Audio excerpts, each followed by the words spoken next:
Good evening, I'm Jackie Spade. Fiji Labour Party leader Mahendra Chaudhry has hit out at allegations that he's using the party as his personal property. FLP stalwarts Felix Anthony and Daniel Urai have quit the party and in doing so have exposed a so-called long-standing rift. Chaudhry has rubbished all allegations, saying he's only ever worked for the people. Roland Koroy reports. Felix Anthony is adamant he's speaking on behalf of the Fiji Trades Union Congress and he's still a member of the FLP. He's not pulling any punches. The Fiji Trades Union Congress did not form this party for Mahendra Chaudhry or his son. It was for the workers of this country. And today, we have no worker representatives on either the management board of the party or the executive committee of the party. It's typical of Felix Anthony to make these kind of accusations when he's in a corner. And I don't give it any prominence at all. Anthony goes on to say that Chaudhry has surrounded himself by those who would back him up, no matter what. It appears that the leader of the Labour Party does not wish to have anyone within his ranks who are able to think for themselves or speak for themselves. All he appreciates is people who simply say yes to everything he has to say. As party leader, I must take the leading role in the affairs of the party. And I'm an elected leader, just like he's elected leader of the Fiji Trades Union Congress. This isn't the first time the FLP has faced an internal crisis. Some years ago, Krishna Dutt and others led a revolt which eventually failed. We have made all the effort we possibly could to keep the party intact, to try and bring about changes within the party in an amicable manner. And I think the delegates' conference on Saturday was very much the last straw. No, that's his view. I think one needs to ask the people on the street what they think of the Labour Party. Felix Anthony can have his views, they're not important. The trade unionist claims the only way to save the FLP is for Chaudhry to surrender all power. I think it's time for him to go. He's overstayed his welcome. Chaudhry has to deal with detractors from amongst the ranks, but all attempts have been unsuccessful. Chaudhry says the Labour Party stands firm and will continue to do so until elections in 2014. So how will this rift be patched up? Will a new leader emerge from within the FLP, or will the status quo remain? Roland Koroy, FBC News.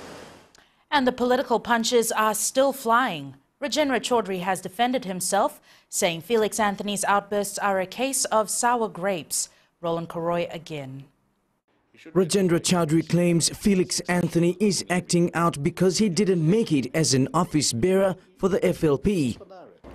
It is all very good now, having not got the support, having not even been considered for a management board position, to make all these accusations. But as of up till last Saturday, one should ask Felix Anthony, how many letters of protest did he write to the Labour Party or against the Labour Party? How many times did he raise this issue openly, anywhere, publicly or else privately elsewhere? And what has he done about this? Responding to questions about his involvement with the FLP, Rajan says he's been a party member since 1992. Felix Anthony is at best a wailing banshee, right? He is nothing as far as I'm concerned. You know, in terms of politics, he's a chihuahua. That's what he is, and I will say that openly to him, right? He talks a lot. Yet his bark is worse than his bite. He's even gone as far as challenging Anthony to a public debate. I'm prepared to take him on, right? So, and I'm not scared of Felix Anthony or Daniel Urai. Right? They were members of the party, they consented to everything up till last Saturday. According to Mahendra Chaudhry, his relationship with his father, the FLP leader, remains professional within the party. He says in no way have father and son rallied to keep control of the party. Roland Koroy, FBC News. A mosque in Makoina, Sinu has been desecrated. Worshippers found the mosque vandalized this morning and say this isn't the first time it's happened. Fusita Kote Wasawasa has more. This graffiti was allegedly sprayed by youths who hang out near the mosque every night. A lot of the time they write things like this here. In previous incidents, the mosque has been targeted by thieves. People who come for prayers have found their shoes stolen from the doorstep of the mosque. During Ramadan last month, men were disturbed during prayers. Shoes normally every once in a week or 2 in a week, a lot of people shoes when they come for prayer here, the people come and take it away. This year they have thrown some stones on the roof. And, wow. The mosque is in a heavily populated area. There are homes nearby, but no one knows who's responsible for terrorizing the worshippers and vandalizing the mosque. We have reported the matter to the police, but the police never take any action until now.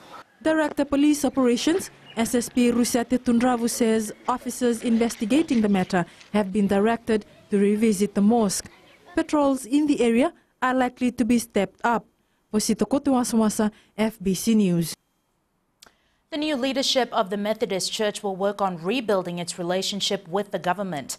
This is one of the main commitments from the 3-day annual general meeting. Earlier today, Reverend Tevita Nawandra was elected General Secretary. Apisolome Doka reports. The Methodist Church in the past hasn't seen eye to eye with the government. It was seen as a political tool to resist the Bainimarama government in 2006 and the following years.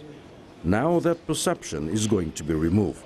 That is the third part of what I think is important, the relationship locally, especially with government. We need to improve on that, and so far all my attempts have been focusing on that. The church also wants to review its constitution and have a new document ready by 2014. And with no more level or fundraising during the Mosque Vandalized, the church has also devised ways to tap into its other resources. We need to use as part of our stewardship to God our land, so that it may be enable us to serve our people better. The election of President Reverend Tuikil Kilawangai Ratu and Reverend Tevita Nawandra as General Secretary are also significant. It's the first time the two senior posts are held by people from the same village. Mosque Vandalized ends tomorrow. Apisolome Doka, FBC News.